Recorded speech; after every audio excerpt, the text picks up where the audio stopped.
You can't trust that article because the quote 60,000 for an effing Mexican funeral, the only two on-record sources both said that he didn't say that.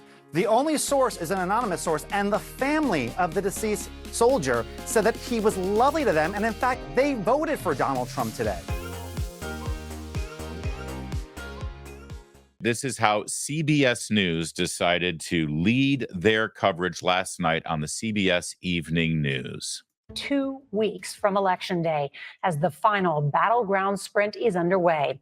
Every hour matters for these candidates as they try to reach as many voters as possible in the key states that will decide this election. For Donald Trump, that meant speaking at a roundtable in Florida at his golf club, courting the Latino vote after that campaign stop. A new report that Trump, while president, used the F word to describe a murdered Mexican-American soldier. That story is that Trump scoffed at the price of a funeral he offered to pay for Private Vanessa Guillen, something Trump's team tonight denies. Wow. That seems really damaging, doesn't it? I don't know. I've got an experienced, nuanced eye, and I can pick up on these things. But maybe if you really tried hard, you could tell the subtle way that CBS News sort of slants their coverage between one candidate and another. I don't know. Maybe without my trained eye, you didn't quite see it. So yeah, they led with a story, a report, they claim, that the Trump campaign denies, that specifically says that Trump used profanity and disparaged the military. And by the way, it comes from writer Jeffrey Goldberg, the editor of The Atlantic. Now, if you're having deja vu, you're right. This is exactly a story that broke 4 years ago from the same writer, the same publication, at the same time. That one claimed that Donald Trump called members of the military suckers and losers for joining and refused to go to a military cemetery to honor fallen American troops when he was in Europe. Now, that story has something else in common with this story.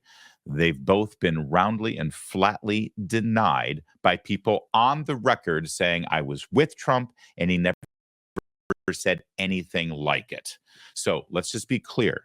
People denying this story who are saying on the record, my name is Larry O'Connor, and I know this didn't happen because I was in the room. That's going on the record and lending your name to the denial. However, the people who claim that this did happen, all of them are hiding behind the shadow of anonymity. So The Atlantic has anonymous sources who claim that Trump said things, and they ran with the story. Denials are actually on the record with people lending their name and their credibility to their denial. And that didn't make it into the story. And CBS News decided to run with the anonymous sources. Just remember that as we tell you this story and break down the details of it, because the fact that CBS News decided to run with it, that's going to be really relevant about 5 or 6 minutes from now. Let's turn to CNN last night when Ryan Girdusky was on the panel. And again, CNN, of course, made a big deal out of this too. Let me just be clear. CNN did a full coverage of this last night with a full panel discussion of a story that is 100% anonymously sourced and denied by people who have been on the record. But that didn't stop them from going balls to the walls with their coverage. Now watch Ryan, as the one sole conservative on the panel, push back.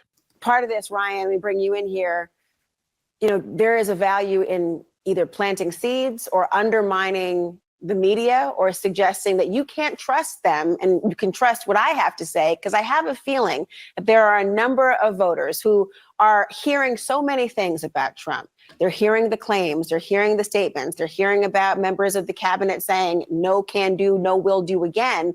And then you hear Trump's campaign saying this is false. President Trump never said any of this. I mean, Trump, though, tonight praised authoritarian leaders, China's Xi, Russia's Putin. Listen to this. Can you imagine what President Xi, I got to know him very well. He's a fierce individual. He runs 1.4 billion people with an iron fist. Am I allowed to say he's smart? Is he smart? He's a smart man. He's a fierce man. I get along with him very well. Putin. These are people that are tough people. All right, I want to pause here because you just heard how those clips were set up. Just tonight, he was praising authoritarians like Putin and Xi. Did you see praise there? Let me just, again, because apparently you really have to have a major IQ to be able to figure something like this out, something that apparently anchors on CNN don't possess. But that was Donald Trump calling out a warning to the American people that you don't want to leave foreign policy in the hands of amateurs. The fact of the matter is, as he just said, and I'll quote him directly, Xi Jinping rules with an iron fist. He is fierce and he's smart. He's not a dumb man. You can't fool him, right? Putin, same thing. He is a tough guy and he's not stupid. So do you want Kamala Harris squaring off with people like this? A fierce person who leads over 1 billion people with an iron fist and is no dummy? Or do you want someone who's dealt with them before and knows what they're doing? Now, does that sound like he's praising dictators? Doesn't sound like praise to me. I think it's only praise if that's what you're looking for. If you're looking for a political talking point or weapon, which this woman on CNN could very well be looking for, but I don't think that's really in her job description. Unless, of course, when she hands out her business card, it says, I'm a propagandist for Kamala Harris and the Democrats. All right, Ryan, take it away. I mean, many people have an issue with appraising of any kind of either of these two leaders. Does the fact that he appears to have a strong affinity for those who are authoritarians in the leadership, is that deniable at this point? Well, in the clip you showed, he didn't praise them. He just called Xi smart, which is the only praise he gave them. Well, it's But not to an the- insult. It's not okay. Right. Well, it's not, but it's not praise either, which is what you said it was, which it wasn't. But according to the Jeffrey Goldberg article, which we talked about this entire night, you can't trust that article because the quote 60,000 for an effing Mexican funeral. The only two on-record sources both said that he didn't say that. The only source is an anonymous source, and the family of the deceased soldier said that he was lovely to them, and in fact, they voted for Donald Trump today. That's how much they disagreed, and they said it was a disrespectful article that politicized the death of their loved one. And Jeffrey Goldberg did not care about printing something that they had no sources on the record for. And I, honest to God, like most Americans, do not care about General Kelly's farewell tour where he tries to make amends for working for Donald Trump, since Democrats said we're going to run all these Republicans who work for Trump out of town unless they somehow make peace. So 2 weeks before Election Day, he runs to liberal journalist Susan Glasser about a conversation that allegedly happened 4 years ago. It doesn't pass a smell test. And that is why people are turned off to all of these stories. They remember Donald Trump's presidency for low inflation, jobs, peace through strength, controlled borders. That's why they care. No one believes Jeffrey Goldberg and the article from a publication that's owned by one of Harris's donors. Laura, Well, first, let me just say, just so correct, I did speak to Susan earlier. Susan wrote a book years ago where she was talking about her reporting independent and what was tonight. And this was corroborating or affirming what she had already learned years ago. But to the point of, how this is viewed by voters, I mean, and I know you were talking, Jamal, I want to get you in here. What you have said just now, Ryan, I think is very illustrative of what I think you're seeing from supporters of Trump who refuse to look at this in a way that is portrayed in the media. They do not see this in the same way. Whether you agree with that or not, Jamal, they do not see it the same way. And I wonder what can be done about that if you're the Harris campaign. I hope you're seeing this for what it is. And again, it's more deja vu, not just from 4 years ago, but it's 8 years ago. And this is a theme here today that I'm going to keep hammering home. It's all they've got. Do you notice they don't talk much about the policies and how things were when Donald Trump was president? All they've got is attacks on him personally. Many of them are regurgitated from the Clinton campaign. Many of them are regurgitated now from the Biden campaign. It's truly all they've got. And the one thing they're not talking about is the American people, the struggles that the American people have in paying their bills and feeding their children and keeping a roof over their head and keeping fuel in their car. No, all they've got in the final 2 weeks, their final message is the same message they had on day one of this campaign. They are floundering right now. But did you notice what she just said? That there are voters in this country who will refuse to see this story the way we demand that they see it. They are not seeing this story the way we are begging them to. They're not seeing this story the same way we're seeing it. What can be done about that, she says. I mean, are we in bizarro land right now? I think maybe we are. They are so angry and they are so frustrated that you refuse to hate Trump as much as they do. And when you hear a story like this, your instinct is to not believe the report, to not believe the anonymously sourced report, just like the Russian collusion anonymously sourced report, just like the 51 intelligence experts who told you that the Hunter Biden laptop was a fraud. For some reason, after being fed lie after lie after lie about Donald Trump for the last 10 years, suddenly you're no longer buying the lies. What is wrong with you? That's what CNN just said. And now they're going to continue to analyze it. And ultimately, by the way, the synopsis of all this is that you're the problem. It's really something that we've been talking about for over a year on this program, that every single attack on Donald Trump is really not an attack on Donald Trump. It's an attack on you for refusing to believe what they tell you about Donald Trump. They hate you. They really, really hate you. And you're out there saying, look at all the people who were telling you, do not trust this person, not just in the last few weeks, but for quite some time. I forget the attrition rate during his administration. What do you do with that as a campaign? First of all, what reason do we have to believe anything Donald Trump says? Donald Trump lies about things that we have seen with our very own eyes, right? We all watched January 6th, and he says it was a day of love. So we don't have a reason to believe Trump. I'd rather believe military generals who are honored and decorated, and people don't have any reason to lie, right? It makes more sense. But when John Bolton was in the Bush White House, did you believe him? This isn't about the Bush White House. No, you didn't believe him. You believe him now that he attacks Trump. This isn't about the Bush White House. Because you can say what you want to say about the Bush. When there were Republicans who attacked Trump. This isn't about that, sorry. That's such a great point from Girdusky. And my God, I just want to frame that. I want to tattoo that on my butt. Theoretically, I don't really want to tattoo anything on my butt. Certainly nothing that Ryan Girdusky says. But the point is, we got to believe John Bolton. We got to believe Liz Cheney. We got to believe Adam Kinzinger, who, by the way, Adam Kinzinger first ran for office and became a member of the House majority for the Republicans in 2010 as part of the Tea Party movement. But now we got to believe Adam Kinzinger. We got to believe Liz Cheney. We got to praise Dick Cheney. And we got to believe everything John Bolton said. And Girdusky says, yeah, when they were part of the Bush White House, what was your take on them? And that's a mic drop moment, frankly. But we'll let this play out a little bit more. This is about the person that aspiring to be president of the United States today. And so what I think the Harris campaign has to do, the Harris campaign has to continue to tell the stories that they're doing right now. They're doing it inside of rallies. They're making us pay attention to this in a way that people haven't paid attention to it. And I think what will happen over the course of time is that it's not going to be that Donald Trump is going to be at 45 or 44%. This is going to be a 48, 49% candidacy. But if the Harris campaign can peel 2 points off of Donald Trump, 1 or 2 points off of him in these battleground states, they win this election. The problem is that the people that they want to peel off, they may not be paying attention to this story. They may not be following every single line coming out of, Kamala Harris. They're not watching. Yeah, and she's about to make a good point on this, but I just want to point out what was just said by the Democrat Party operative. See, they're talking about a piece of journalism, we're told, by Jeffrey Goldberg at The Atlantic, anonymously sourced about something that happened during the Trump presidency that is damaging to Donald Trump. And what did the Dem operative say? Well, listen, this is going to be a close election, and they got to peel over 1 or 2% of Trump voters onto their side. In other words, this is a political hit job.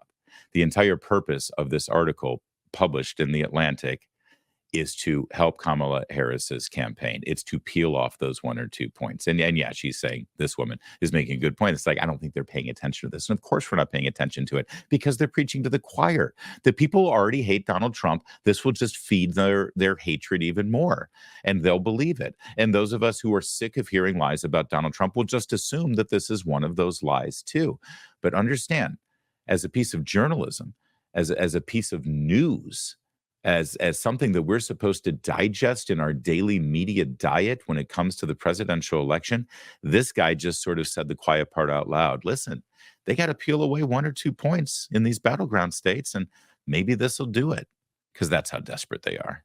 watching rallies. They're not showing up to rallies. They're frankly probably streaming, maybe getting a few text messages on their phone and ignoring it altogether. So to even reach these people, like, you really need to hit them from all different angles. And are they going to be reading The Atlantic? I don't know about that. No, but they'll be on their phones, Tara. They'll be on their phones, and they'll get it in social media posts, and they'll get it in advertisements. They'll get it in radio. There are ways to communicate. But Yeah, they- because Ryan, I wanna say this, they've the never media- heard excuse me, Trump being compared to Hitler Excuse before. me, It's I gonna want to be hear. brand well, new. excuse me. I want you to hear, since you talked about Jeffrey Goldberg, I want you to hear, he was actually on CNN earlier this evening defending his work. And I know that you took issue with the way in which it was written and conveyed the information. Listen to this for a moment.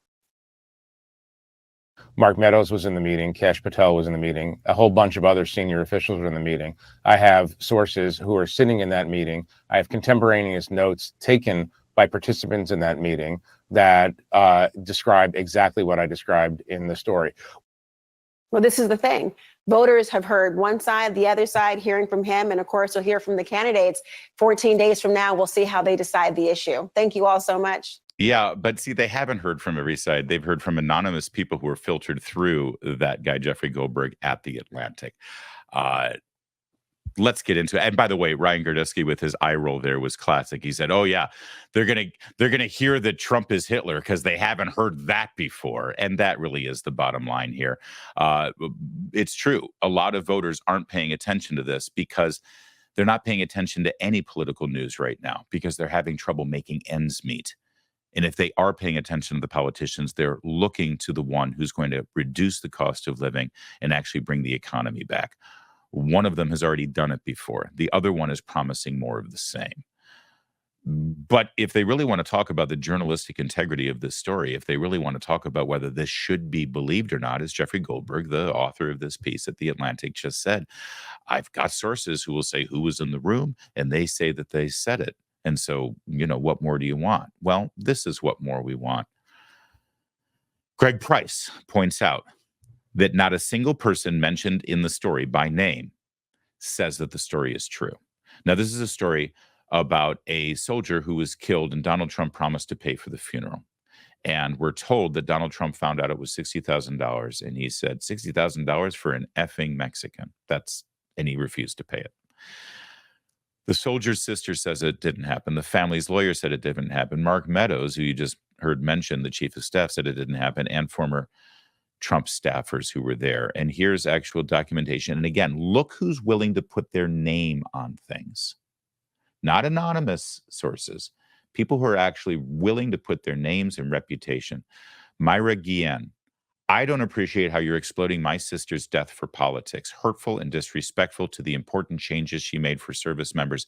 President Donald Trump did nothing but show respect to my family and Vanessa. In fact, I voted for President Trump today. The attorney for the family, Natalie Kwawam.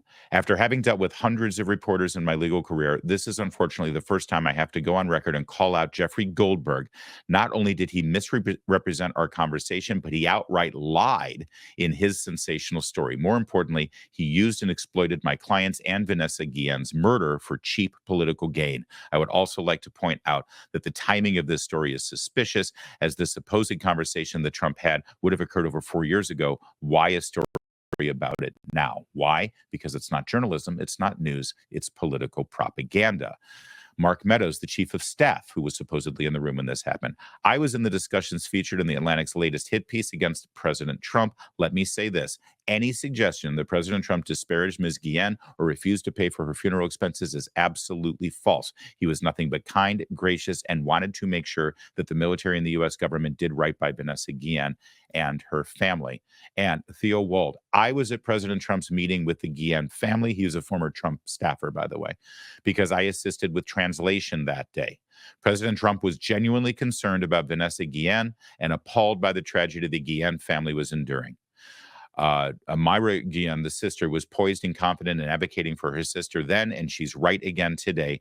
The Atlantic piece hit is a lie. For example, President Trump had zero interest in the cameras. He met with the Guillen family privately for 20 minutes and offered the press gaggle solely if it would assist them in honoring Army Specialist Guillen and raising awareness about her case.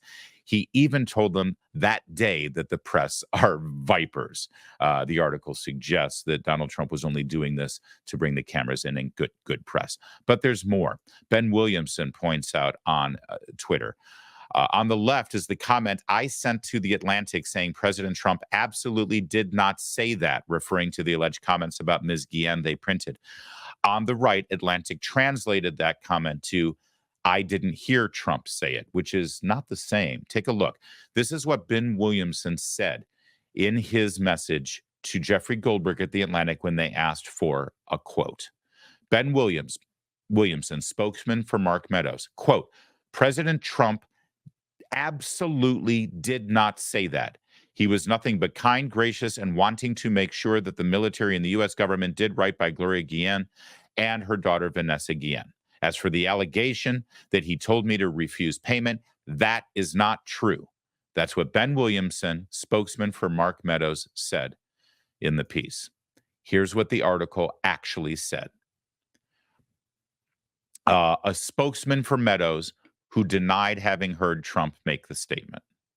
Now, if you're not paying attention at home, definitively saying Donald Trump never said that is very different from saying I never heard Donald Trump say that, right? But somehow the definitive statement, Donald Trump never said that, got translated into Jeffrey Goldberg's piece in The Atlantic to denied having heard Trump make the statement. This is not journalism. This is not news. This is propaganda. This is a hit piece. And I go back to my original thesis that this is all they've got. All they've got is Trump is Hitler, which is something that we've heard for many, many years. And it hasn't worked. It's never worked. Trump is going to be Hitler if you elect him president. Really? Because he wasn't Hitler the first time he was president. Oh, but he's really going to be Hitler this time.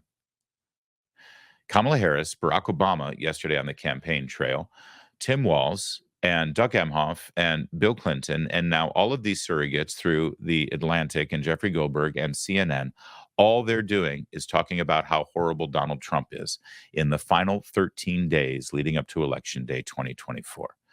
Donald Trump, J.D. Vance, they're talking about the bad policies of Joe Biden and Kamala Harris, how it's hurt the American people, how it's damaged the economy, and how you can't pay for eggs or gas right now. You tell me who's going to reach those extra 1 or 2% and peel them away in the final days of the election. There's a lot at stake in the upcoming election, but regardless of who's sitting in the White House, the fuse on the economy has already been lit. 4 years of a conservative presidency is probably not going to be enough to turn the tide of our $35 trillion national debt. And if the left wins, come on, it's like throwing gas on a dumpster fire that's already raging. You don't have much control over the election's outcome, but you can control your own savings. You can diversify it right now by investing in gold from Birch Gold. For millennia, gold has stood firm in the face of greedy governments, economic upheavals, and global strife, and it can help protect you right now. Birch Gold can help you convert an IRA or a 401k into an IRA in physical gold, and it doesn't cost you a penny out of pocket. You know, in the past 4 years, the buying power of the U.S. dollar has declined, while at the same time, the price of gold has increased by about 40%. And that's not a coincidence. Text my name, Larry, to 989898. Get your free info kit on gold and trust Birch Gold as I do to protect your savings. Text Larry to 989898 today.